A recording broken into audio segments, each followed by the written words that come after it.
we'll start our 14th year on November 2nd. 14th year, November 2nd, and you are the founder of Present Age Ministries. That's correct. Just make sure I get it all the details all right. Yes. I don't want to mess up. By the way, I follow you on Instagram, and I saw you have a dog, and he looks super cute. And there's like a little illustrated book. Is that actually happening? It is actually happening. Oh my gosh! It's part of a curriculum that we're creating for kindergarten through 5th graders on learning about establishing boundaries and healthy responses to unwanted touch. That's a very and if you use a cute dog, it really helps get the point across. Yeah. Oh, that's such a good idea. Excited. Yeah. Can I ask when it perhaps might be coming out? Yeah, hopefully here in the next 30, 60 days. Okay.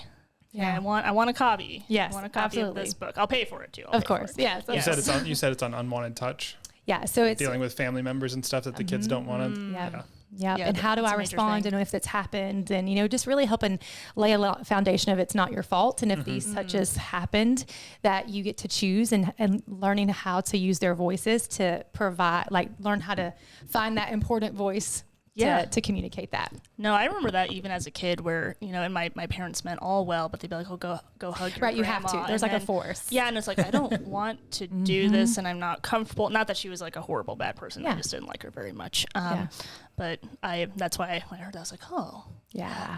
We're really excited. Very and good to have a cute dog. Yes. Talk about, I don't like people touching my tail. And so we take it and it's in story form. Well, it also teaches young children not to tug on their dogs too. You know, there's also that message as well. Exactly. You can have two messages about all of this. But I suppose we can kind of get started. Yeah, we can get going. You want me to kind of be like, oh, hi, hey, there you are. Welcome to Resident Skeptics. Was that? It's a little overdone, but all right. You can't please Connor, but that's okay. Today we are very excited because we have a very special guest. We say all of them are special, but it's true. They all bring something different to the table, figuratively and literally. Thank you, Connor, for making the table. Yep, you're welcome. Now, typically, we talk about a lot of different political topics that tend to divide people. But I think in this case, this is a topic that you're going to want to really be interested in, whether you're Democrat, whether you're Republican, moderate, independent, unaffiliated, any of those. This is something that we should all be concerned about. And we haven't even had this conversation yet, but I'm already excited about it because I know that Connor and I are both going to learn something new. We know you guys are going to learn something new. So, ladies and gentlemen, I'd like to introduce to you Hannah Arrowwood, the founder of Present Age Ministries that deals with combating sex trafficking. They are going on their 14th year, which is very exciting. And we're very happy to have Hannah here just to talk to us about this subject. Hannah, thank you so much for being here. I'm so excited to be here with you guys. Right. We'll have some good conversation, I know. I think we will too. Even though that intro was a little bit wooden for Connor, I know he's going to go back. A little bit forced. That's all right. But, it's true, though. I mean, that was the thing I talked to you about when we talked on the phone about this, where I was like, I really wanted this to be a conversation that everyone would care about. And sex trafficking, I think some people, obviously a lot of people know about it. If you ask them, they'd be like, oh, it's bad. But I don't think they know a lot of details. And quite frankly, there's a lot of details I don't know because I'm just not in that. I'm just not in that space. So we're like, well, let's bring someone in that's in that space. Absolutely. So first and foremost, just tell us a little bit about yourself before we kind of get into all of this. Okay. So I am the founder of Present Age Ministries, and I'm also have been married for over 20 years, raised 2 girls, and one is soon to be married and one is in her 2nd year of college. So we are officially empty nesters, which is fun, which is also why I got a dog. Okay. We were talking about the dog earlier. Yeah. But it's a fun season of life for us. It's just a new phase, a new chapter of life for us. But it also, to be at the phase of life that we're in really allows a lot of time and attention to be dedicated to present age in a different capacity than you could or would if you have little kids running around. So it's a really fun season for us. Right. Yeah, because little kids, I mean, they take up a little bit of time. They do. I don't have kids. We don't have kids, but we know that they run around, and they are a little messy depending on the kid. But I want to ask you a very important question before we get into just the meat of the topic. Can you kind of just tell us a little bit about Present Age Ministries and why you even decided to start this ministry? Yeah. So my background is in business and corporate America. So I spent 10 years in corporate America, doing what you do. You climb the ladder and you do all of the things. And it was just, quite honestly, it was really unfulfilling. You do and you achieve and you do and you achieve. And for what? What's the result? Yeah. So for me, there just came a point, specifically in my faith, where I was like, okay, God, there's got to be more than this. Like, this can't be it. And just, I was wrestling a lot personally I knew that there was, if you will, a calling to something greater and to something more, but do you give up the comfort? Do you want to count the cost? Do you want to wrestle all of that out? And so I spent about 2 years in that place of just wrestling it out, going, okay, am I actually going to do this? Am I going to walk away from the comfort and the security of what I know in corporate America to do what? I mean, that's where I was at. Yeah. And so eventually, obviously, I said yes to that.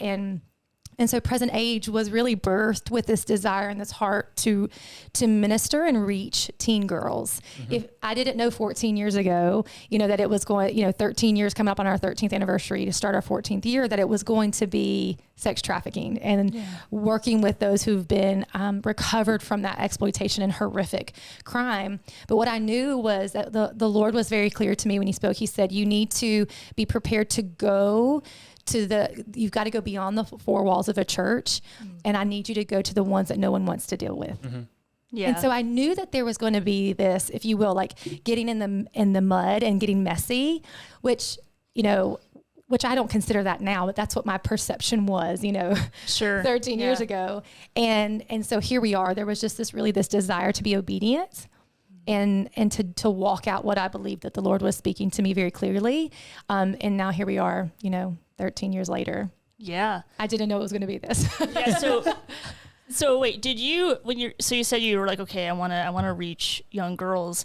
How did it become like getting into sex trafficking? Was it just you noticed that was one of the big things that was a struggle? Like, if it doesn't take too long, how did it get there? So in those first 2 or 3 years we spent, we were already really involved in preventative measures for a myriad of things. And part of that included being able to travel all over the country and doing conferences and doing workshops and things like that with Crisis Pregnancy Center, boarding schools, these crazy God connections that we were like, how in the world are we getting connected to these places?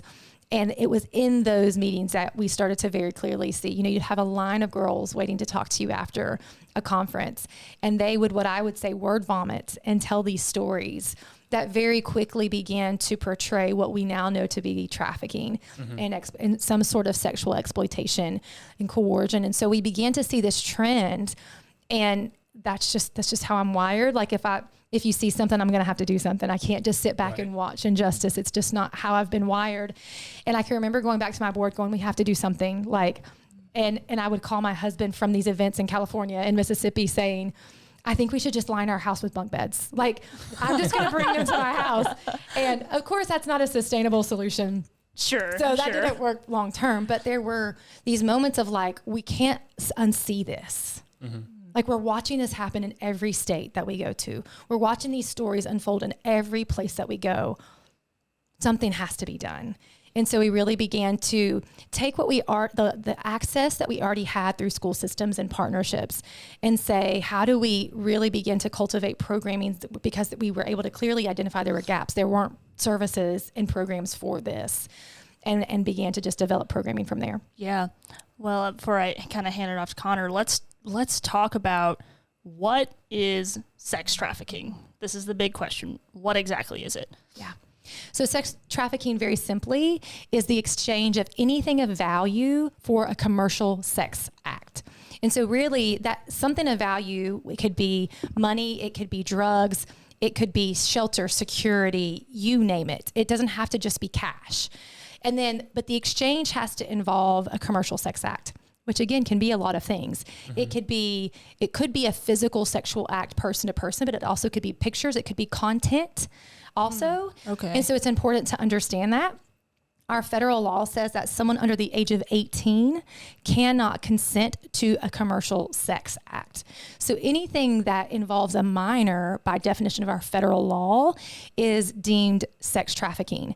Now, where we get a little bit tricky is some of our state laws are when it comes into the age of consent. Like in North Carolina, the age of consent is 16 to engage in sex. Yeah. Yep. So if that person is 16 or 17 years old, it gets a little tricky going, did they choose to engage in this? Yeah. But if that exchange of value is happening, federal law still trumps that. It's just a lot more difficult to prove.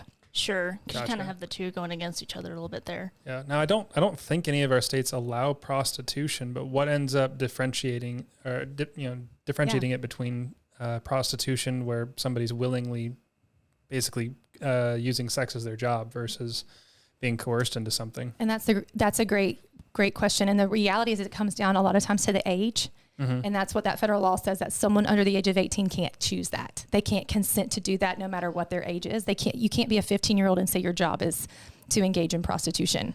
Yeah. So if you're over 18, then that's a very different conversation. Sounds like it gets more complicated at that point. It's way more complicated because they can say choices that is there. But then when you start, oftentimes what we've also learned, especially with minors, is that they don't self-identify as a victim. Whereas typically in any type of, whether it's a theft or whether it's a rape, there's a clear perpetrator and a clear victim. We're not debating those facts.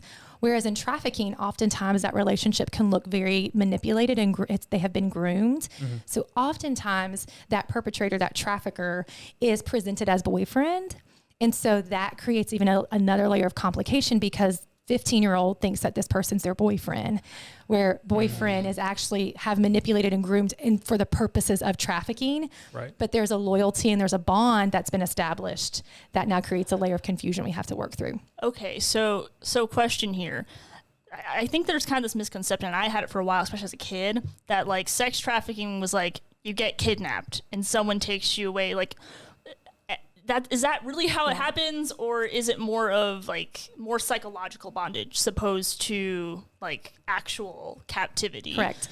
So oftentimes if we talk about initial recruitment, let's break that down. If we talk about initial recruitment, oftentimes there isn't forced kidnapping.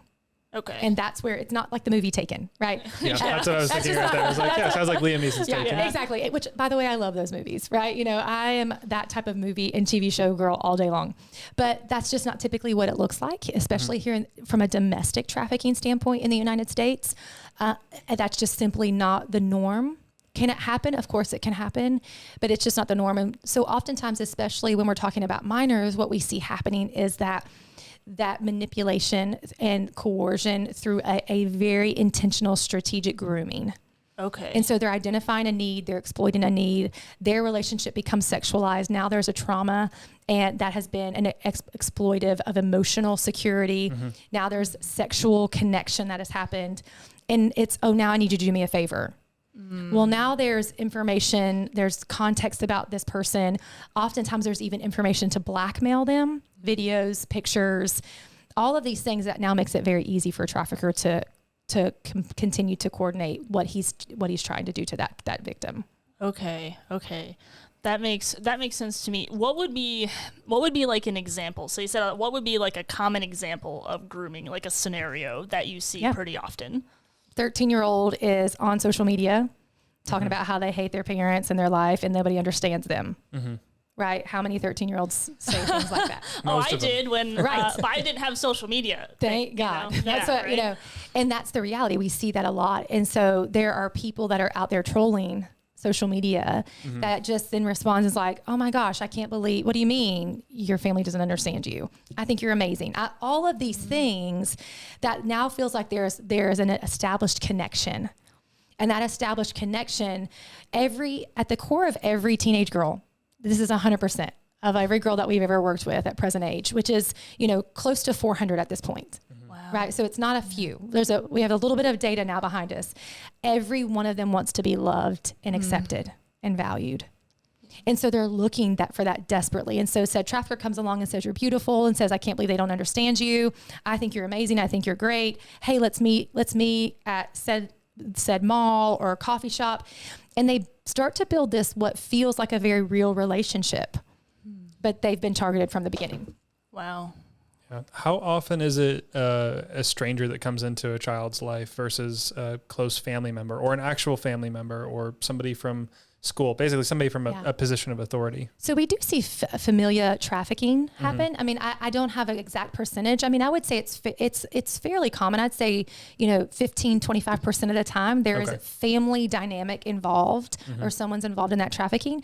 But what we often find is it's somebody that they have met or interacted with online.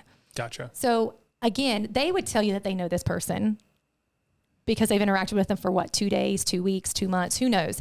But to them, it's not a stranger.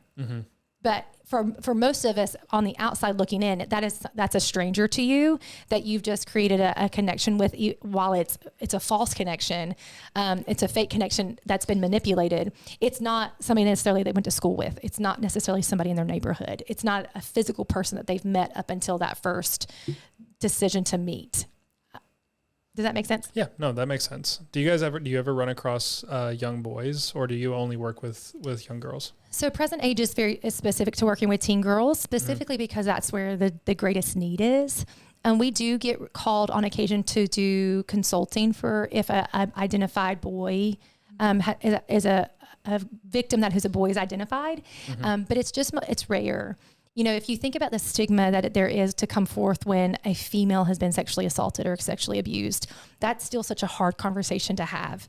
And it's even greater for boys. Yeah, they normally get applauded for something like that. And we've talked about at length sometimes the way the school systems have been run, the amount of teachers that are sexually exploiting young boys who are underage, and nothing comes of it. Exactly. Maybe they get a couple months of community service, but it's never considered a rape, where if you had switched it around and made it a male teacher with a female student, it's a much harsher punishment. And the reactions are much more vitriol to that.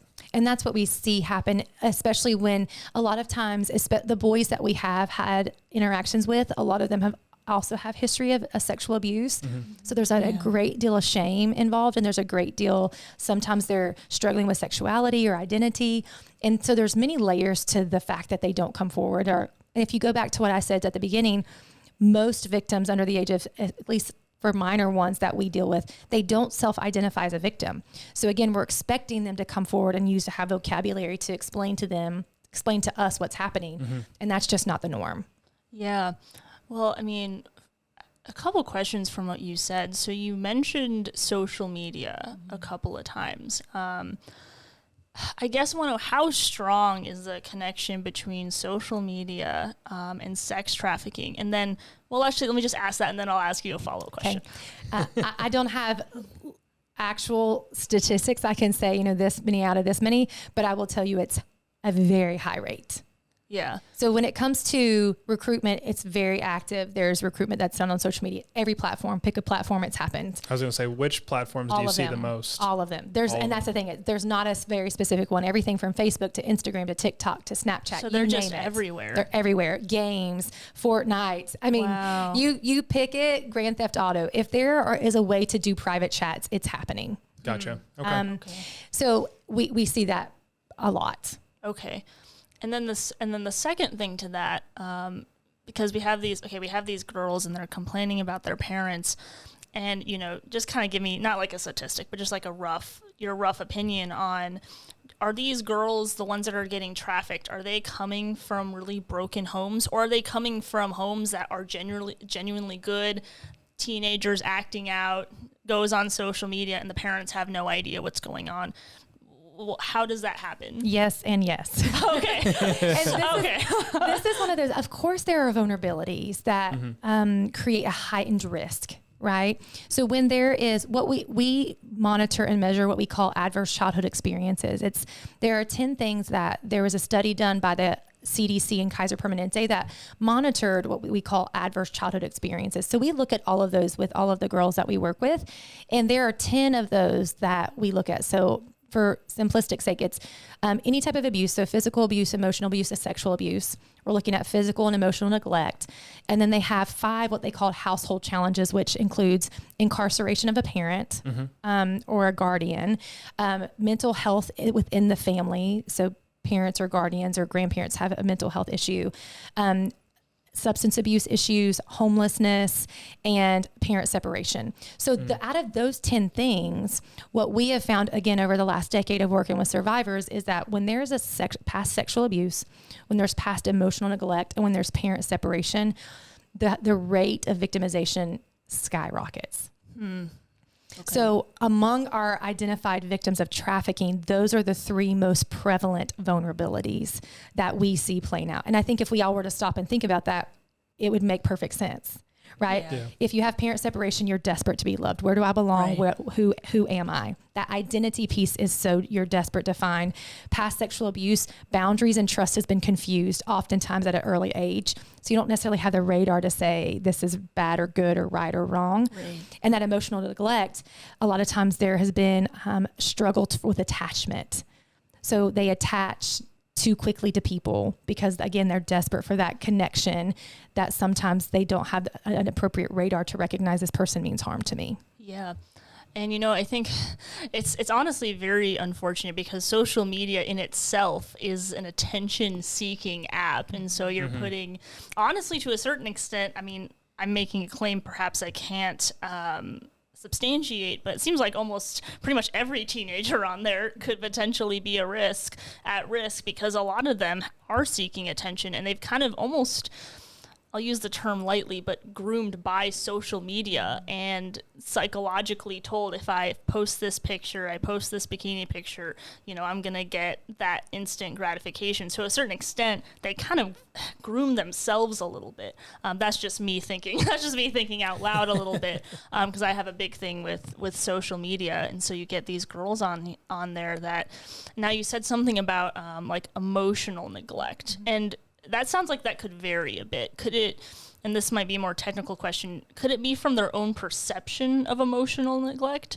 Or is it from like the definite neglect of like of a father or a mother, like just kind of feeling that out? Yeah, with the ACEs, the adverse childhood experiences, they were measuring what they experienced. The study was with adults looking back on their childhood. Okay. So it's not necessarily real time. That 14-year-old that we're meeting with is saying, I'm being emotionally neglected. Sure. So, but by the true definition of emotional neglect, is there care, compassion, and love being withheld from a child? And so oftentimes we see that in a lot of victims that have been trafficked, whether they could live with biological mom or, you know, biological dad, but mom tells them all the time that they are stupid and that they're never going to amount to anything and they were a mistake and wish they were never born. That would be classified as emotional neglect. Okay. How do you guys go about trying to get parents more involved to monitor what their kids are doing online or with their phones? Because texting as well. Part of it is just education. You know, at present age, one of the things that we take very seriously is not just talking about the problems, but giving solutions. Yep. And so talking with parents about like, listen, don't be naive. Your kids know 100% more than you do about social media and online.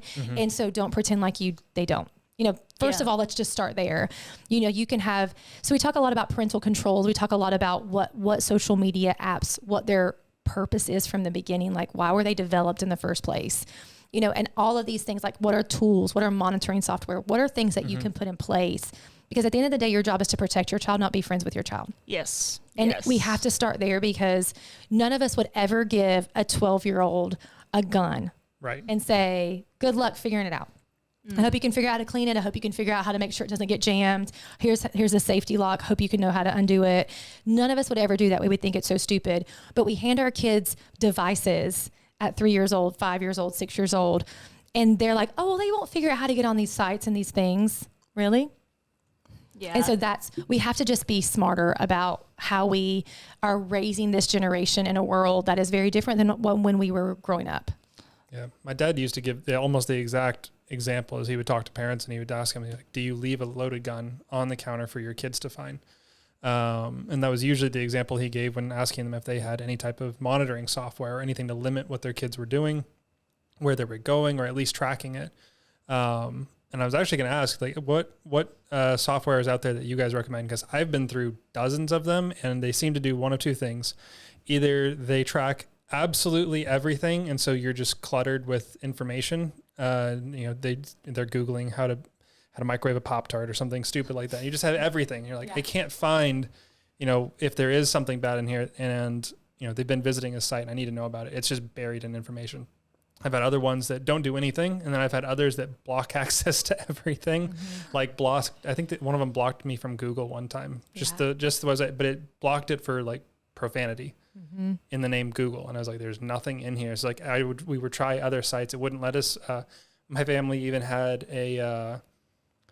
I guess it was like a Christian domain email or something like that. It was like the worst acronym ever. I think it was flmtgif.org. Wow. Was a domain. It was horrible. I couldn't even remember what it all stood for at this point, but something family, and it's just ridiculous. But we couldn't even get to that because whatever software they got was just so strict because it just saw a big acronym. It blocked us from it. So it's like, all right, well, this one doesn't work. Yeah. So what have you guys found to be the most effective, and where has software gone these days for monitoring? So there's actually several good ones, and I can give you a list of ones. And we'll put it in the description for people so that they can find them. But there are several ones out there that are more user-friendly than they used to be, so that you can put in different things, and you can set parameters different based on the age and things like that. So it has come some way. I'm not going to say a long way, but it has come some way that allows there to be some sort of guidance. And the reality is that technology these days, whether it be your routers, whether it be your phones and devices, they actually have things built in them that you can do that is just a great place to start. You can put passcodes required in order to download an app, right? That's something that any parent can do without a monitoring system. Right. Require a passcode that only that if they want to download an app, they have to have that passcode and come ask for your permission, right? Yeah, on your router, you can put on permissions that cut the internet off after a certain hour. That nobody needs to be on the internet at 2:00 in the morning, right? No. So just set parameters within your own household that, at 10 o'clock, the internet gets cut off unless you've asked to work on an assignment and you're doing that in the kitchen, right? There's things that you can do even outside of monitoring software that could put protections in place that also just tells your child that, oh, wait, there's going to be some safeguards in place that I have to understand how to work within. Right. And the thing with parents too, I think that's really good that you guys actually talk to parents, where I think, because when you're mentioning like, they don't think their 5-year-old can, they can. Like, I have seen 2- and 3-year-olds navigate an iPad better than I can. Correct. It's insane. Correct. And honestly, kids they're stupid, but they're smart at the same time. They're so smart. Yeah, it's a weird combination, because sometimes you think they're really smart, and then sometimes you're like, oh, that's a really bad idea. Yeah. It's a super bad idea. But these kids, they know how to manage a device. And so, and I'm going to maybe come at parents a little bit here, but I know it's so easy to just give them an iPad and be like, it becomes a babysitter. It does. And I'm not a parent, but I know a lot of parents, like, it's hard and you want that relief. You need 30 minutes, and you can turn on, Lululemon, or no, that's not Melon. I don't have a brand. That's a brand of clothing. It's a brand. It's a very expensive and bougie brand of clothing. That shows you how long it's been since I've had littles. Barney. Yeah, right. VeggieTales. You get 30 minutes. Right. That's if I turn this on for 30 minutes, my child is going to be entertained. Right. Which every parent needs 30 minutes. Like, I need to cook dinner. I need to do a load of laundry. I need to, whatever. Yeah. But the reality of it is that during that 30 minutes, chances are an ad pops up. Well, or they just start sliding. They're not meaning to do anything, but they're sliding. The next thing that you know, they're on YouTube looking at something, and that's the thing. It's what we've experienced in just doing prevention work in the communities, across a wide range of places, is that most of the time when children stumble all upon things, it's never usually by intention. Yeah, it's usually by accident. It's usually by accident, but then what do I do? And so it's also even equipping parents to know, like, you need to start the conversations. Don't wait for your child to come to you, because, again, shame and embarrassment, oftentimes, if they feel like they've done something wrong. I mean, here's a little Bible lesson, y'all. Faith is important to me. You go back to Genesis, when Adam and Eve felt they did something wrong, they hid in shame, right? They went to hide. So our kids are oftentimes, when they feel like they've done something wrong, unless the foundation has been set by that family that it's okay for you to come and talk to me about those things, chances are they're not. So they saw that pornography on accident at 6 years old, 8 years old, 9 years old. You know, they saw this video that was all with all kinds of profanity and learned colorful 4 little words. Well, they don't necessarily know what to do with that information. And so one of the things that we encourage parents to do all the time is just start, when your kid hits middle school, you should be having open conversations with them about things like this. Like, so have you stumbled upon pornography, been exposed to pornography yet? Have any of your friends, what do they talk about? Like, just start the conversation, because chances are 9.9 out of 10 times, the answer is yes, they just don't know how to have those conversations. But if you can build that trust that those conversations are okay to have, then if and when they get themselves into a situation that is potentially dangerous, there's a lot more chance that they're going to come forward and have those conversations. Right. I mean, it's just that openness, because I mean, pornography, you know, things like that, it's very prevalent. Like, and there's a really high chance that they've all been exposed to it. It's just, especially if you're in a school, if you have friends, it's going to happen. To a certain extent, I make an argument that even there's soft porn all around you. Correct. Right? Oh, yeah. So I think it is really important to just be like open, be like, hey, have you seen porn? It's okay. I just need to know. Like, it's okay. And I think that's an entirely different conversation than coming down super hard on them, because they're probably confused. They're trying to figure things out. And so I've been a kid myself, you know, sex is kind of a weird, strange conversation. It's like a taboo thing to have a conversation about. It is very taboo. Yeah. But with these parents that you talk to, do you find that they're like, really? Wow. Or they're like, we already knew this, or somewhere in between? I think what we have obviously you'll have some in the middle, but I think we find really extremes. Really? You know, you have families and parents who are like, really, they want to protect their child, but are almost like that helicopter parent, really, that is really overbearing, and they think that they've put everything in place to do it, but can almost feel suffocating to the child. Sure. To some extent. But then you also have ones that are like, not my child. This would never happen. They don't even know what sex is. Okay.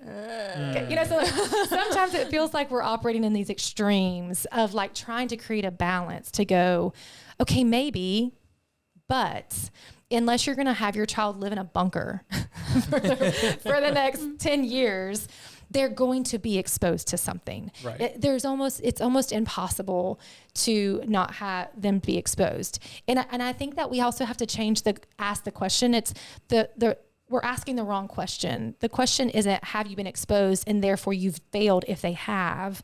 The question is that when they're exposed, where do they go? Yep. And so I can remember, you know, doing this.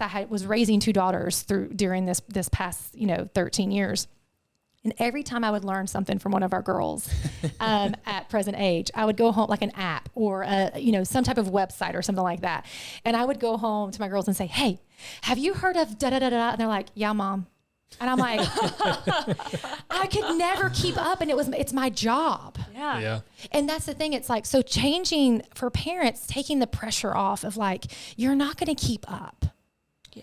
That you're not going to keep up. And that doesn't mean that you're a bad parent. The thing that you can do is create a place where their conversations are allowed and easy to have, so that when it happens, there's an ability to have those conversations with them. Right. Yeah. So that means you really do have to be an involved parent, not a helicopter parent, not a distant one, but just one that's involved. And absolutely. I think you said earlier, not to rely on the iPad or the TV or the computer as to be the babysitter for the kid. I think we could probably say the same for the monitoring software as well. Correct. Don't just leave it to that to try and catch your kid.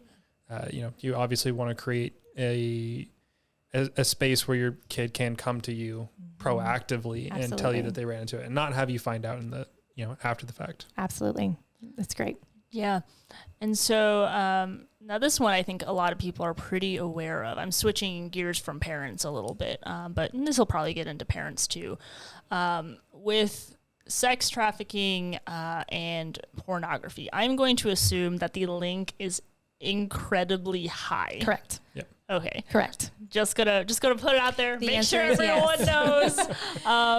But also, I had asked this question to you before, so when I ask it to you, pretend you're surprised. Okay. with COVID-19, so everyone was locked down, wasn't going anywhere. And one of the questions we went to volunteer at your guys' new space, which we'd love for you to, we'd love to talk to you about, more about what your ministry is doing specifically.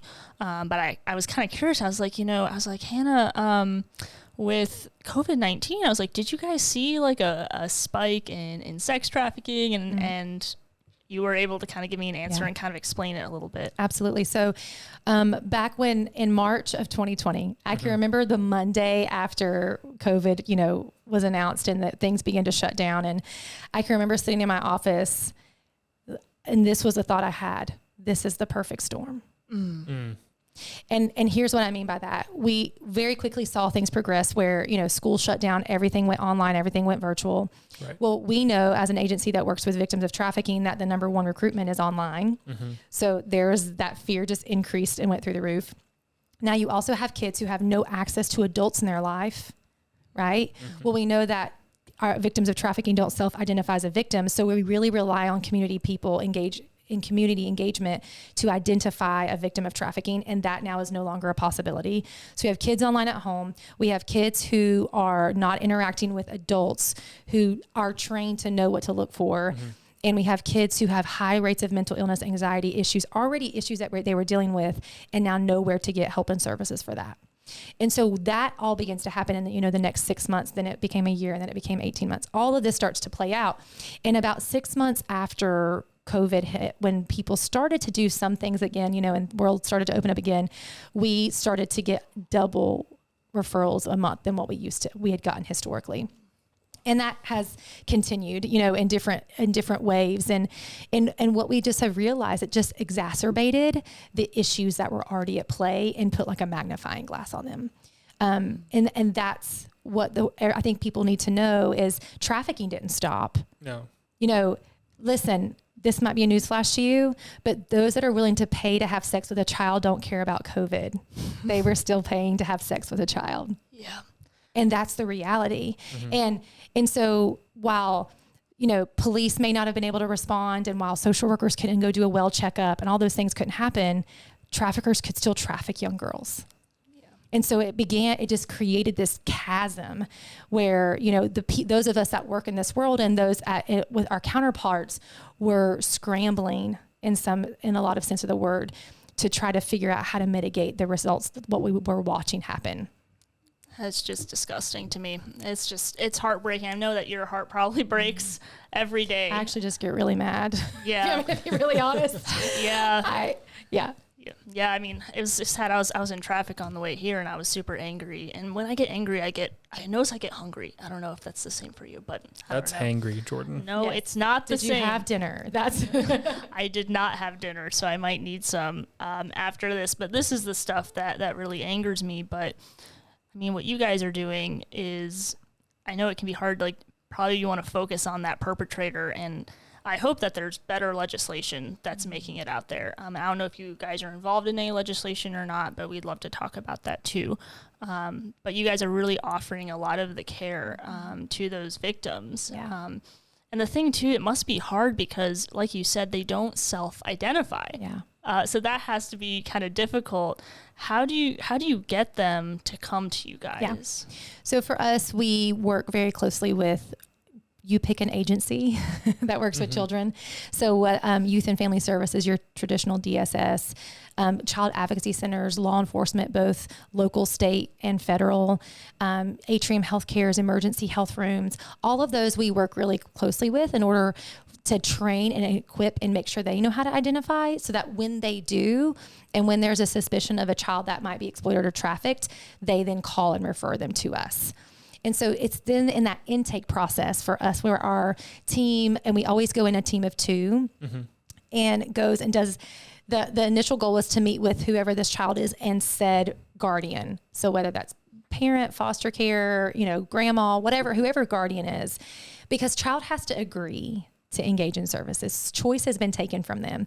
And so we have to provide an opportunity for them to choose to engage in the services and the support that we're providing. And usually they're like, well, I don't need you. right? Because again, self-identify. And so how we present it really matters. And again, we have to walk a fine line. We never want to manipulate or false present who it is that what we're doing, but recognizing, walking up and saying, you're a victim of trafficking and you need our help. Probably It's never going to work. Yeah. Yeah, right? probably not. And so we present it the way that I told to talk to you guys earlier. You know, I bet you're 14 years old, and I bet you really want to be loved and accepted somewhere, and you want people just to believe in you and to help you figure out what the next few years of your life looks like. Yeah. No, that's a good And the way to answer is present. yes. Yeah. And so Yeah. in the process, we have 3 pillars that we really think about when we're working with our girls. We rebuild trust, restore hope, and then redefine love. And it has to happen in that order. You know, that first 30, 60 days, our goal is to just build trust with them. They have to trust us before we can start to talk about a different way of life, right? And looking at what can hope actually look like outside of what's happened to you, outside of the trauma, beyond the fact that your dad left you when you were 3 and your neighbor raped you, and, you know, all of the things that come along with their story. It's not, usually trafficking isn't the worst thing that's happened to them. Huh. And that is hard for you and I to wrap our brain around, but that's consistently the response. This is just another thing that's happened to me. It's not the worst thing that's happened to me. So they really need a space to build that trust and start to learn that they can hope again on their time. It can't be a prescribed, like, well, within 60 days, you should be doing this. So you have a lot of patience then. Well, I have a team who has a lot of patience, yes. But it just requires, we are consistent. We show up. And that's what, you know, when we're training case managers and we're training our team, you know, one of the things that we say for the first 30, 60 days, if they show up, that's a win. Yeah. I think I asked you when we were out volunteering, but how often do you get girls that have been rescued from trafficking? Yeah. It sounds like a lot of the ones you're talking about right now are being groomed into it. So no, these are the girls that are also trafficked. Okay. So I'll give you an example. Like, this is a little bit heightened for us normally, but last week we received 7 referrals in 1 week. Wow. Okay, that's a lot. Correct. And you guys are just to clarify for the audience, you guys are just in Charlotte, North Carolina? So our home base is in the Charlotte metro area. So we serve about a 7-county radius. So any county that touches Mecklenburg County, we also provide services and work in. But that's for our direct services with those that have been identified as trafficking victims. So these 7 that you got, these were Charlotte? Correct. Okay, go ahead, continue. Well, and so that was in a 1 week time period. It's very common for us to receive anywhere from 4 to 8 new referrals a month for those that have been identified as victims of trafficking. Okay. Wow. So you're trying to, I think you're trying to figure out, like, when are they at risk versus, yes. Yeah, those that are being groomed versus those who are maybe who have in been it rescued but don't out of it. know it. Correct. And then those who are, like, physically pulled out of a trafficking situation. So normally if a child gets connected to present age, it's because they're not self-identifying that they're in it. It's because someone has recognized something is off and something is wrong, and they make a referral to us. And even in that intake, even in that sometimes first 30 days, 60 days, they're like, I mean, I'm doing this by my choice. Nobody's making me do this. Yeah.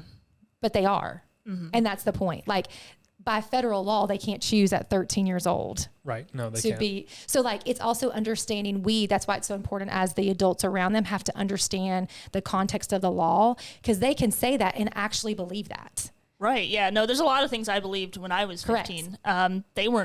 They weren't true. Correct. So for us, it's that mixture of that, what you were saying, that, you know, B and C, if you will, like there's those that are at risk that are just high levels of vulnerabilities, but then there's those that are being in it, and then those that are being pulled out. Those are really like the same category for us. Okay. I was gonna say, because it feels like those categories can kind of almost mix a little bit. Like there's not like this there's not like this bold line that's like you're in this category, that category, or this category. And sometimes those that have been pulled out of it and that have been engaged in services with us for 2-3 months go back. Really? Because remember, that was my boyfriend and he loves me. Yep. Yep. That's that manipulation. It's psychological. There's that trauma bond. It's like Stockholm syndrome. There's that trauma bond that's been established. And even though they don't want to be engaged in that, this person was meeting a need that no one else in my life is meeting. And so you taking me out of that scenario actually takes away that meeting of the need, even though it's done in an unhealthy manner. And so We have girls that are in programming, active programming, and run away. We know there was said trafficker, and they'll still call their case manager. I just want you to know I'm okay. Well, where are you? Get your tail home, right? But for them, home is worse. Yeah. And so that's why it's a messy, complicated thing. I think as a society, we just think, oh, they've been rescued. They're going to be grateful and thankful, and we can move on with our merry lives. That's just not what it looks like. It's complicated. There's layers. It gets messy, and there has to be an ability to respond consistently, going, no matter how many times it takes, we're going to be here, and because you matter. And I think that's the dynamic that we often play with the girls that we're working with. Yeah, that's crazy. Now, because we're here, since you're local to Charlotte, we're local to Charlotte. Let's talk about the Charlotte area. Are there hotspot areas where trafficking is yes. more prolific? Yep. She was quick on that one. The answer is yes. Great. What are those areas? Okay. Anywhere that you have a gathering, you're going to have potentially recruitment. So I'll be specific for people who are in Charlotte, but I think this would probably apply generally to any area, like Concord Mills Mall. Correct. Is that a big... Any really malls in general are think about it. That's where all the teenagers, young people like to go hang out. So I it's never easy. Understood why. I don't either, but it's the truth. But it's a great place for traffickers to go and just act we've actually had from a trafficker say, I would go to a mall and just walk around and look for a group of girls. I have a weird thing here. Okay. Like when I see just a random guy just walking around, just doing nothing, in the middle of the day, am I weird to think that maybe there could potentially be something going on, or am I just reading into it? Right? Am I being too probably you're sexist. Wow. I think could probably be both. I think that's the thing. It's and it's so hard not to be quick to judge in this, especially when there's potentially such danger. But here's what I can tell you. When I was sharing that story, trafficker says, I'm looking for a group of girls. I walk up. Let's say there's three girls, and I say, man, you look really beautiful. Well, the one that is uncomfortable and won't make eye contact with me is the one that I'm going to target. Yep. And that makes sense because they're the most vulnerable. Insecure in themselves. They're the most, they have the least amount of confidence. And it's not like he kidnaps her and takes her to a white van, which, is kind of what I always imagined in my brain was oh no, if I lost my mommy, I'll get kidnapped. Which I could. Listen, I could. But that doesn't mean you're being trafficked. Right. But in that scenario, what we have heard play out is that guy, they'll just keep walking, right? So now, but what does that 13-year-old now feel, that 15-year-old now feel? Well, he just paid attention to her and paid her a compliment. So she is now looking for him as they walk the mall. He's not looking for her per se, right? It's this beginning of this manipulation. So she thinks that she's more finding him supposed to right. Him so they run into each other in the food court, or they run into each other, at this store. Well, now it just is almost like this little bit of a game, right? And there's the flirting, and it's this eye contact, all the things. They eventually hey, we should exchange information, whether that's social media or whether that's, phone numbers. Well, now this person, this child, this 13-year-old, this 15-year-old is man, he really likes me. Yeah. And she's convinced it was her idea. Correct. Right. So it can literally be that simple. It's just so sinister. It is. Deeply sinister. And I think that what happens, you play that out, they text back and forth, they end up meeting, they end up sexualizing things. Well, she just feels like she's this special person, right? But now he's hooked her. And now it becomes a means of coercion. And it literally can be that simple. I think we can overcomplicate this oftentimes, especially with our teenage girls. And, that is so often what we see happening. So we go back and you asked about Charlotte. So malls are a big area where that can happen. So are sporting events. So is the airport. All of these things that gather large people, it's just an easy place to find vulnerable girls. Right. That's why. It's not so much the location as it is who's populating the location. Right. Okay. Yeah, no, that makes sense to me. Yeah, it does. You mentioned that you had a conversation with a trafficker who said that he would just walk the malls. How did that conversation come about? From our law enforcement friends, but the conversation also continued. I was going to say, I was like, how did that happen? I would have probably ended in jail. Yeah. But the conversation also continued of, well, one of the questions I get asked all the time is, are you ever scared? You know, like, are you ever worried that these people are going to come after you guys? And again, from out of the words of a trafficker's mouth was, it's a much easier to replace her than it is to chase her. That is so, like, it's I can twisted. find 5 more. Yeah. I can find 5 more just like her. Why am I going to waste my energy? She doesn't know my real name. She doesn't know really information about me. So the chances of me actually getting like dinged with this are very low. And she also thinks she's in love with me, and she's not going to ever turn on me. Wow. That's the perspective. It's pretty demented. Yeah. That's the perspective oftentimes of traffickers.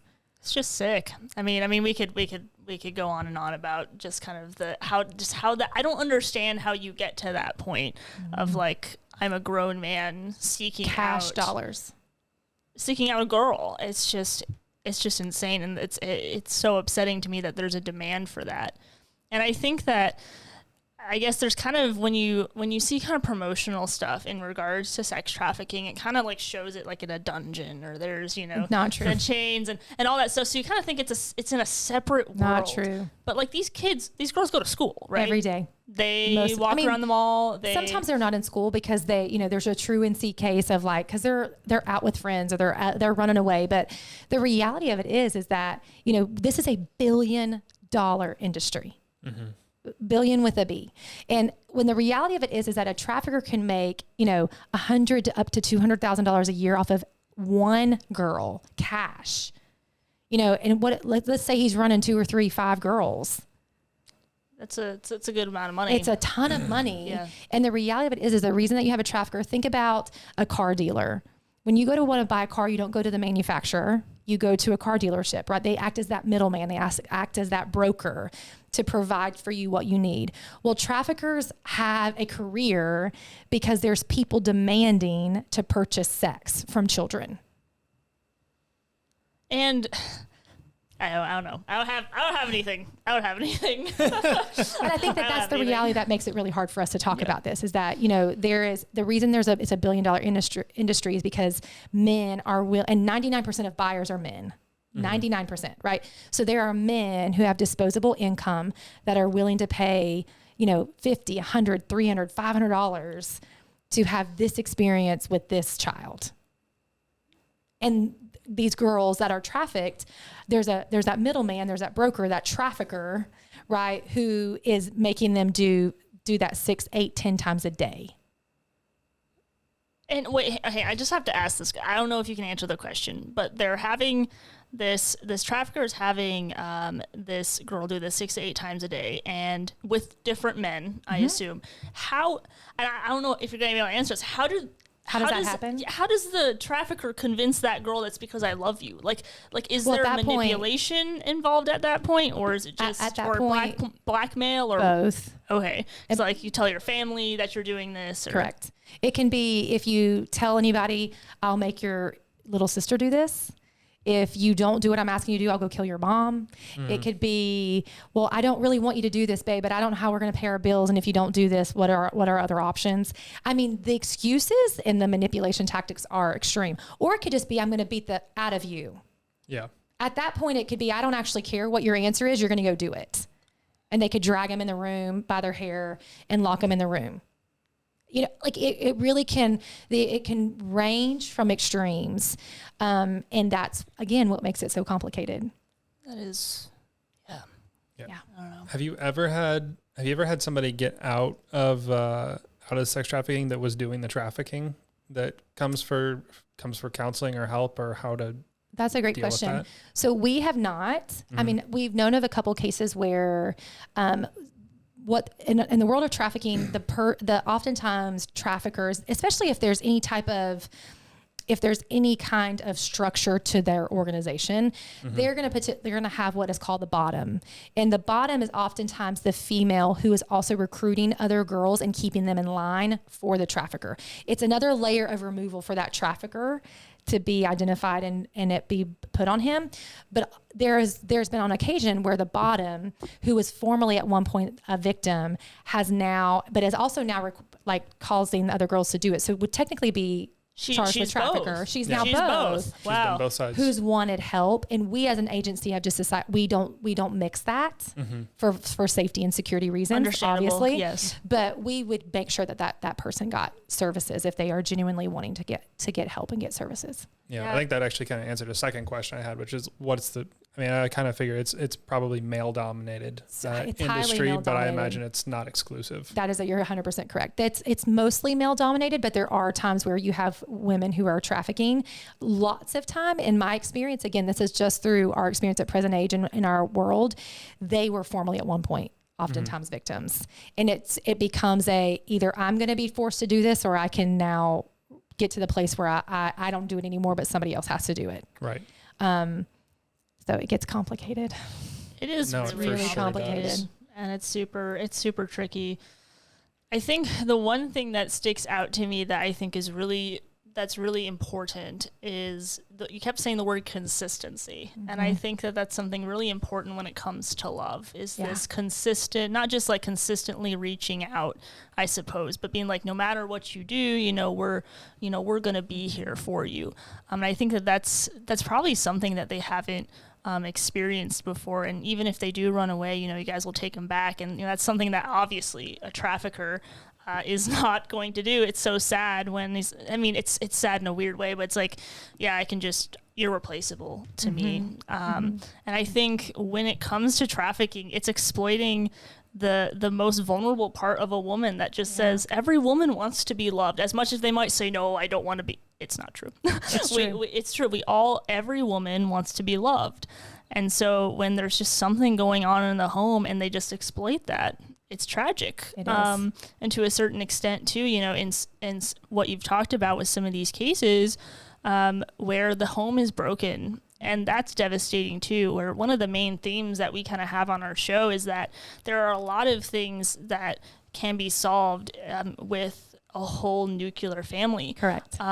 We've noticed every conversation we've had with someone about any topic, it Comes usually back to that. It always comes back to that. It comes down to that brokenness that's already there, and so they search for wholeness Absolutely. somewhere else. And and I think you're a Christian, and then we're Christians, so we know the ultimate acceptance and love that we get is from the Lord. Correct. But even I've seen in non-Christian families where there's a whole family, they tend to do pretty well overall.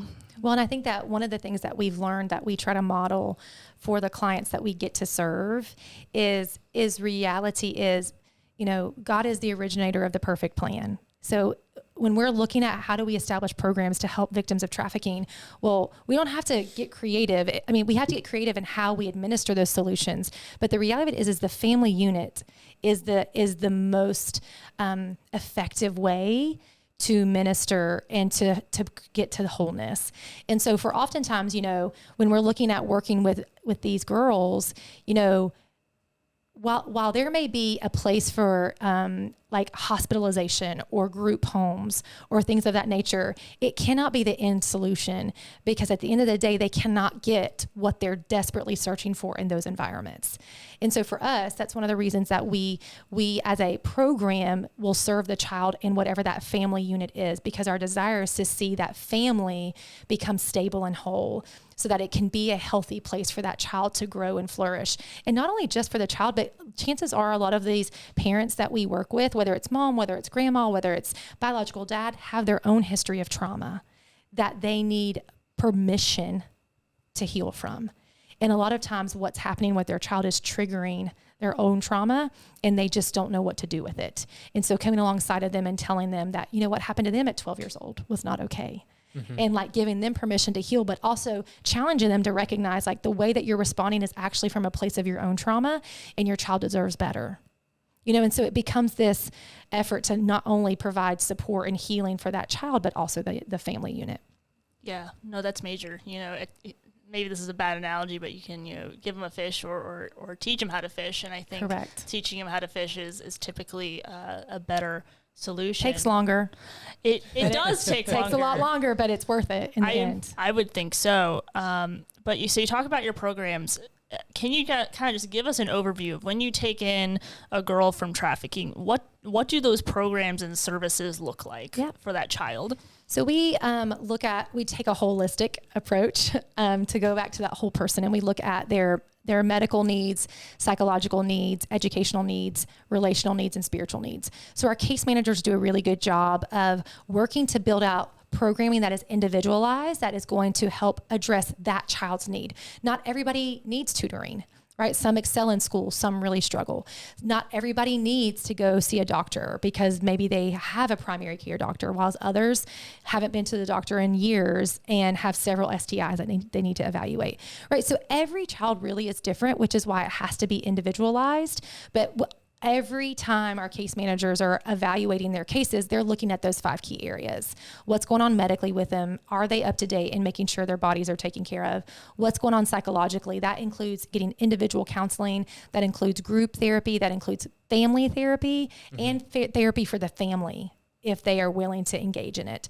So there's lots of layers to that as well. And we use a lot of different modalities from a therapy standpoint to make sure that child is getting what they need. Educational, again, we work with 17 and under. All of them should be in school. Yeah. So that becomes a little bit more difficult thing, because if you think about a child who's been traumatized, their brain is in a lot of times fight, flight, or freeze mode. So the last thing that they're thinking about is how to study for that math test.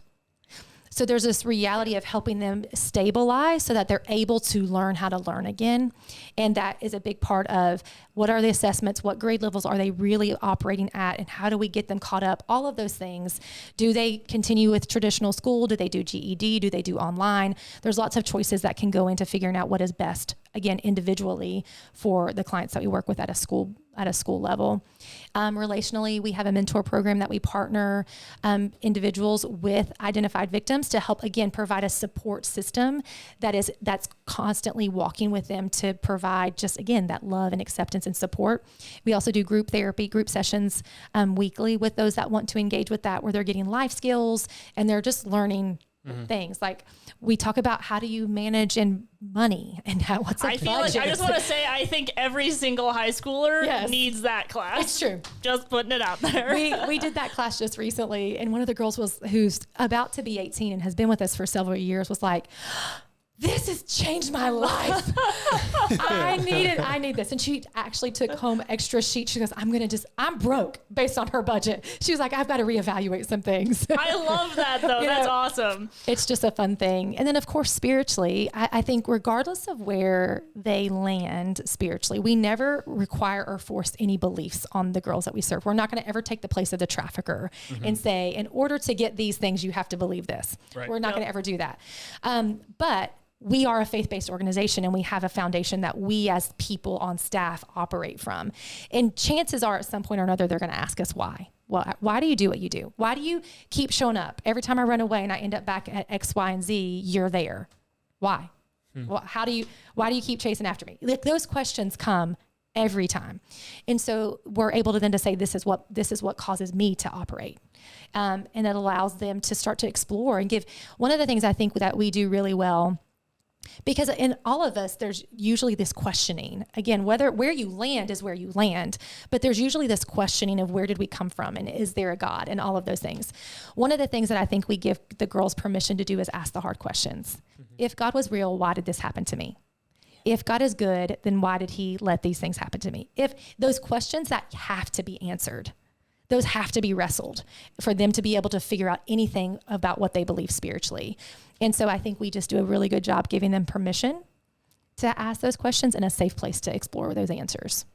And honestly, every teenager needs that, and every person in general needs that opportunity. Like I do, obviously I don't work in sex trafficking, but I work with, at our church, a little group of girls and a little group of teens that are about, 16, 17-ish. And I always tell them, it's like, you have to, like, don't just believe this because someone else tells you to do this. Like, you gotta wrestle and you gotta struggle with. I'd rather you struggle with something than be complacent in something you think you should do. So I'm a big advocate for critical thinking. We like critical thinking here. A little bit. And it's cool that you guys allow that to happen. That's a huge thing. And it gives them freedom. That regardless of where the answer is that they land, they're going to still be they're going to still be valued in our eyes, you know, and I think that gives them a different level of freedom to ask the questions and to wrestle it out. Yeah. I mean, Jesus gave us the choice. Correct. So, I mean, why wouldn't we give them the choice? And at the end of the day, for us, you know, I can tell you my heart is that if they get to the place where they want to engage in exploring who God is and who Jesus is and those things, I'd rather be based on a desire to know, not a desire to step into religion. We have no desire to yoke anybody to religion. We want them to understand what it means to have a relationship with the person and the God that created them, you know? And so it's just presenting it in a different way. Like, this is an invitation into a relationship, not an ask to be a part of a religion. It's a very different perspective. Yeah, no. And I know there's probably a lot of people that struggle with the kind of the rigid religion that kind of made them want to kind of step away from Christianity or Catholicism. I heard is also a pretty big one that people tend to step away from because it's very rigid.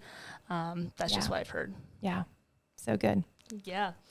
Now, something else that I noticed while we were talking, well, I've noticed a lot, but one of the things I noticed when you were talking was the key part that community plays in this, that's where the only way these people get identified is having kind of, for lack of a better term, people to look out. That's great. You know? That's absolutely right. So I guess I feel like we're kind of getting close to the end here, but I feel like this will take a little bit of time.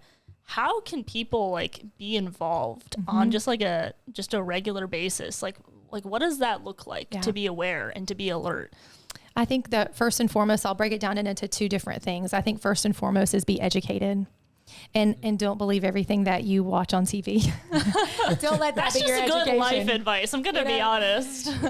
But I think we have to know what trafficking looks like in the area in which you reside, because the way that it looks internationally is not the way that it looks here in Charlotte, is not the way that it looks in Atlanta, is not the way that it looks in California. That's a great point. So we have to recognize what's happening in the place that you reside. And recognize that the friend that told you this happened, 6 hours from where you live doesn't mean that that's what you're looking for in the place that you live. So I think education is a critical thing. And I think for those that are in a professional field of whether it's nursing or law enforcement or as a teacher, a social worker, any of those things, is knowing what you're looking for. What are those things that you're looking for when you're out doing your job? Like for teachers, if you see a child that's always falling asleep, or a child that you knew and it's been 2 years or 3 years, they started in 6th grade and now in 8th grade, and you hear that their grades are slipping and they were a straight A student, or they were always well groomed and well maintained and now they're not. Like, you're looking for those things that are not normal to what you know to be in that child, that would indicate that there's been a significant change in what's happening in their life.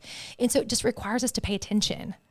It requires us to be engaged and pay attention. And that's the first thing, is like really be educated about what's going on in your world, in your area, based on what you do.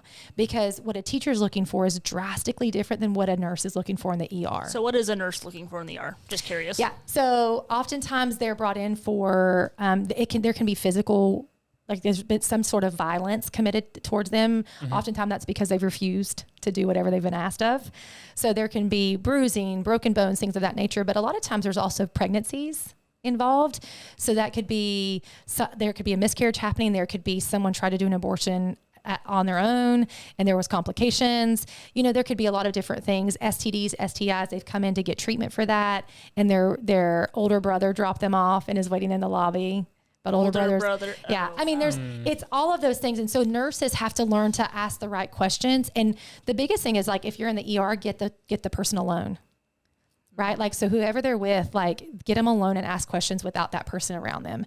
Because what we also know is a lot of times traffickers don't allow them to fully speak for themselves. They've been given prescribed answers that they're allowed to say. You tell them I'm this, you tell them this is what's going on. And so breaking away from that person to have private conversations can oftentimes be really important and life-saving for them when they present medically. So those things are what anybody can do, just to be educated. But for those of us that are just in the community, wanting to be a good citizen and wanting to live and be a part of what's happening in our community, get involved. Agencies like Present Age, and there's several of us out there. And if you're not in North Carolina, all over, a lot of times, grassroots nonprofits thrive on volunteers. And so there's this need, like, we need always 2 to 3 times what we have capacity for, Yeah. So it's get connected and get involved in a way that actually can invest in the life of someone. But that means you have to be consistent and reliable and dependable. We don't always need 40 volunteers on a Saturday afternoon for 3 hours. Like, that's not what we need. We need 40 volunteers to commit an hour a week and commit for a year. You know what I mean? Yeah. And so it just looks different. And that means that we have to become less busy. That means we have to become a little bit, sacrificial in our time and in our service. And phases of life matter. It's really hard sometimes for young moms to do that with kids at home, and so we get all of that. But the reality of it is that we, as organizations who serve these victims and want to see them thrive and become survivors, it takes an army for us to have the support behind us to do it. Yeah, no, that makes a lot of sense. What type of volunteer work is available? That's a great question. If I mentioned it, you could probably volunteer and do it. So anything from like providing, again, think about all the appointments we're getting these young girls to. Yeah, that's None true. of them drive. Well, Yeah. that's right, because they're like 13. Because they're 14, 13. 15, So right? think about taking, 15 to 20 girls to counseling every week. Think about the logistics that goes behind just that.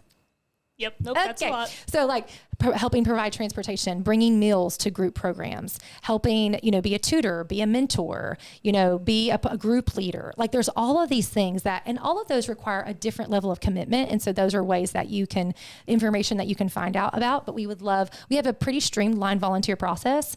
Our volunteer entry process is virtual. It's an online volunteer information session that tells you a little bit more about Present Age and the different avenues of volunteering. And then that second tier of training is very specific to the program. So whether it's advocacy, whether it's prevention, or whether it's working directly with survivors, it outlines what that training is and what the background check requirements are and all of those things. Okay, because I was literally going to ask, if I do any of these things, like play devil's advocate, be like, I don't know how to interact with victims and all that stuff. Like, will you help with that and make sure we don't, Correct.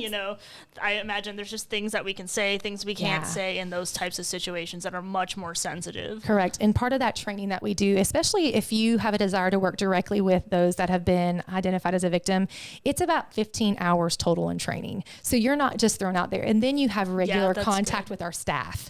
You're never like, hope it goes well, we'll see you later. You know? It's definitely a partnership where there's close interaction with our team that is on staff to make sure that you have information that you need, but not more information than necessary, and all of those things, so that it really is a partnership. That's awesome. Yeah. And oh my gosh, I was gonna say this might be the end, but I have another question. I can't help it. Like, she keeps saying things. I'm like, I have a question about that. I was thinking about this the other day, because before we have these interviews, like, I'm always just like mulling over like what we're gonna talk about and just the different scenarios and all these things. I just think too much, and then from thinking, my mouth goes.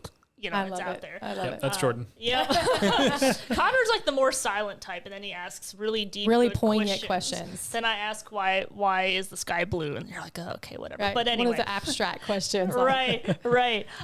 He's the more straightforward guy. That's kind of my role in this. Yes. I love it. It's a good balance. It is. It's why we do this together. But with abortion, I was curious about that. What exactly, is there a tie with sex trafficking and abortion? That's all I have. That's it. Like, what does that look like exactly? Because I have no idea. Here's how about I will present it a little bit of a different way. There is a high rate of abortion within those who have been victimized of trafficking. Okay. So that being said, we know it's a real thing. And I'll share this story because I think it's when this came out, when, Roe versus Wade was overturned, of course I believe in the protection of unborn children, right? Like, that's at a personal level, that's that is a belief that I hold strongly to. And as a teenage mom who was faced with that choice, do I keep this baby or do I have her, at 17 years old, I feel like I have a little bit of a say in having that opinion. But what I will tell you is there is a different reality when you're sitting with a 13-year-old who is pregnant because she was trafficked and has no idea who the dad is, because she doesn't know which guy it was that got her pregnant, right? And mom told her that she can't live here if she keeps the baby. And mom is forcing her to get an abortion. That's a very different conversation than somebody might think about. So again, again, we can talk about the weight and the reality of the choice and the emotional quality of life that she's going to have from the choices that she makes at 13 years old. But at the end of the day, that 13-year-old didn't have a choice. Right. Because mom's like, you can't come home and live here if you're pregnant. You can either go have an abortion or you can figure out where to live. Well, is that really a choice for a 13-year-old? And no, I wouldn't say so. Well, let's say that she makes the decision to try to keep it. So what do? Yeah. Where does she go? Who raises it? Who pays for her to continue to go to school? Who pays for the childcare? And that's the thing. So we can talk about these issues that are can be black and white to a lot of us. Right. But then when it comes down to then what's next, like that's what I would say when it comes to the intersection of trafficking victims, especially for us that works with minors. Yeah, like we can say that's an easy answer, but the reality of it is then who's going to then walk that with that 13-year-old? Yeah. It's a much different conversation then. And I would, that's what I would say is we've got to have more of those conversations in order to be able to like accurately understand what it's like for that child to be sitting in that position of going, this isn't a choice. I didn't ask to be pregnant in the first place. I didn't choose to be raped. I didn't choose for this to happen. And yet, if I choose to keep this baby, my family's abandoning me. Yeah. Like that's a really hard spot for a 13-year-old to be in. It's incredibly difficult. And part of the reason why I asked that, I was talking to a mentor of mine, who's a pastor's wife, and we kind of talked about, and we're getting into a whole new can of worms, so I'll try to keep it real short here. Yeah. But essentially we were talking about how like pro-life and pro-choice. And on this podcast, we try to do a good job, at least we try. Maybe we don't succeed all the time, but we try to be fair about both sides. And I'm pro-life, 100%. Yeah. I'm all the way there. Life at conception. But I think sometimes there's always the argument of rape as a reason for abortion. And I was talking to this pastor's wife and I said, I think sometimes Christians are like, well, it's life and we got to keep it. And I agree. I agree with the end conclusion. But I said, I think there's genuinely people who struggle with this question. Yeah. And sometimes we really skip over it and say, so my belief hasn't changed in that regard. I want that baby to live, but you're bringing up excellent questions and you're bringing up just a more in-depth and complex scenario where there's a lot of different factors going on. And if I could just add, Jordan, I'm with you. I'm pro-life. And I remember sitting with this 13-year-old weeping. Yeah. Because this feels impossible. Yeah. Right? And especially without faith. Like if there is no place of, anyways, I'm not even getting to that. Sorry. I'm in my head. I'm on my own tangent. But you can go on a tangent. We're okay with that. But I think I remember sitting there and the heaviness in that room was suffocating because she felt it was impossible. She didn't want to and felt like she had no choice. And like, there's only so much you can say. And in that moment, I can tell you for me personally, the choice was made was like, we have to love her in spite of what's happening. And she has to know that. Absolutely. Like so often we lead with the judgment of you've made a decision that I disagree with, and therefore now I have the right to judge you versus like we've all made decisions, right? And the reality of it is even from a faith-based perspective, I believe life is sacred, right? But the reality of it is that I don't love that child any less an hour when she came back after the procedure than when she went out. And in fact, if anything, now things are going to be even more difficult. Because the weight of that decision, while she felt it was really not her decision, even though it was hers. Legally, she had the right to say yes or no, right? But all of these people were influencing that there's no way you can do this. You can't come home. There's all of these things, right? She now has to carry the weight of the choice that she made for the rest of her life. And where is the support for that and the representation of the love of Christ? Yeah, no, you're absolutely right. Where whether a woman has had an abortion or God forbid a child, that they need God's love more than ever at that point. Where you're put in I can't imagine 13 years old. You're a kid. You're just a kid, and Correct. You're trying to. You don't have the cognitive ability brain wise. Your brain isn't fully developed to be able to make that kind of life-altering decision, and yet here you are having to make it. Yeah, and and to think that because someone chose to violate her, that she has to make a manipulative decision from other people to do this thing. Correct. It's an unspeakably difficult situation, and I can't imagine. like what you said, like that weight, like I'm almost in tears because it's too much for me. Like that's hard because I'm so pro-life. I love children. That 13-year-old's a child to me. Like such a complicated place to stand. It is. And I think that's the reality. I think so often, and I'll just say this very, very bluntly, as believers, we make it so black and white. While the decision at the end of the day may be black and white, are you pro-life or are you not? Are you pro-choice or are you not? Like that can be a black and white decision, but how people get there, I think is so gray oftentimes, like the example that I just shared. And that's the part that we have a hard time talking about. We can still land in the same place. I can still go. I mean, I can remember for those 48 hours leading up to that, like literally fasting and praying for her and that child. Like there was such this heaviness of like what this is going to play out to be, right? And that the reality of was what it is. So now what? Yeah. Right? Like I think that's the thing. It's like we have to know how to respond in the now what's. Yeah. That's a great point because there's plenty of women out there that have gotten abortions, children as well that have gotten abortions. And I think the rise of social media makes, I think sometimes turns off pro-choice people to pro-life and pro-life to pro-choice, where they kind of just do this and they're trying to get their main point across that life is life. And they're absolutely right. But as we discuss, like there are people that just genuinely struggle with what you said, that complex situation. And I think how believers respond to those complex situations is really important because, for that 13-year-old, again, we're just kind of using her as an example. But God can redeem that situation. Correct. Like God redeems that mistake and can use that for, his glory. If she had chosen to keep the baby, God would have also used that for his glory. That horrific act by a horrible man can be used for God's glory. So we've seen this over and over again in the Bible. And it kind of, we do a Bible study together with some other friends, and we're studying Job. And the friends in this story really are convinced that they understand how God works. Can they fill me in? Because I'm still trying to figure it out. Here's what I know. God is good. That's about as far as I am in my understanding. Yeah, but they try to understand God, and at the end of the book, because we're Christians, but to clue anyone in who's not a Christian, we never find out. We never find out why God does what he does. And that's kind of the thing in this situation, where it's not black and white. Job is the most grayish book to ever be gray. It is. So it shows us that there are just things like, what does Job say? What does God say to Job? Try to run the universe.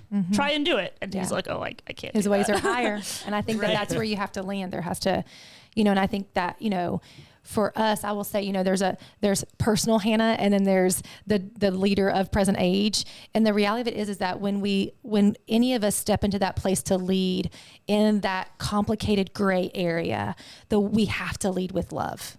Yeah. That's the bottom line. Like what the decisions that are made, we may or may not agree with. How things play out, we may or may not agree with, but we must lead with love. And where our authority comes because we are actually able to walk in love. And I think that's where we have to just get any of us in any situation, where we lack love, we're going to lack authority. And where we walk in authority, it's because we walk in love. And I think that just has to be the foundation for where we are. That gray area is such a difficult one, because I remember I had a psychology professor at one of my colleges, and she was also a family counselor.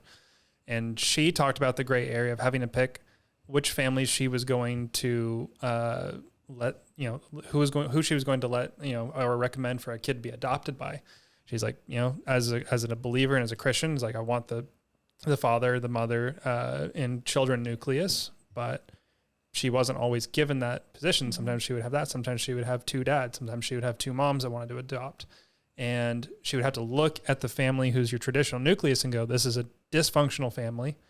They do not have the right qualifications to take care of this kid, whatever it might be, or there were abusive tendencies, whatever it is that disqualified them from adopting a kid. And she's like, I had to make the hard decision, go against my beliefs, place that kid with two mothers or two fathers who were far more qualified to take care of this kid, even though it was against my beliefs. And it's just like that reminds me of that gray area. Yeah. And then the terms of pro-life and pro-choice, I think I've expressed it a couple times on the podcast that I've gotten away from them because when you talk about pro-life, from somebody who is pro-choice, the life that they're talking about is a 13-year-old girl. Yeah. Mm-hmm. Where somebody that's pro-life is concerned with the unborn infant. So I end up kind of going anti-abortion or pro-abortion. It's a little bit more specific, because if you said pro-life and you're talking about death penalties correct, or something else, correct. It can kind of get, it's a great point. Kind of get messy there.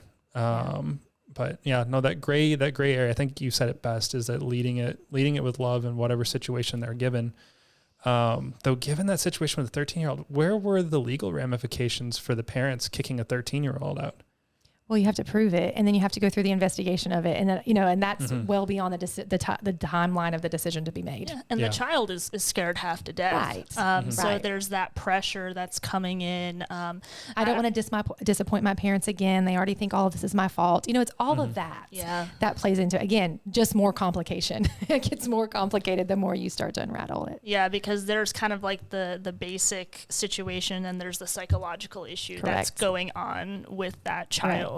One other odd question: adoption, was that a possibility in that scenario? So we discussed it, and oftentimes in various cultures, adoption is actually it's frowned upon. So that can be a harder conversation. Okay. Yeah. So I think it just, again, you have a lot of variables that play into that, but of course that was brought up and mentioned. Okay. Yeah. I was just curious. I was wondering if that if that was something.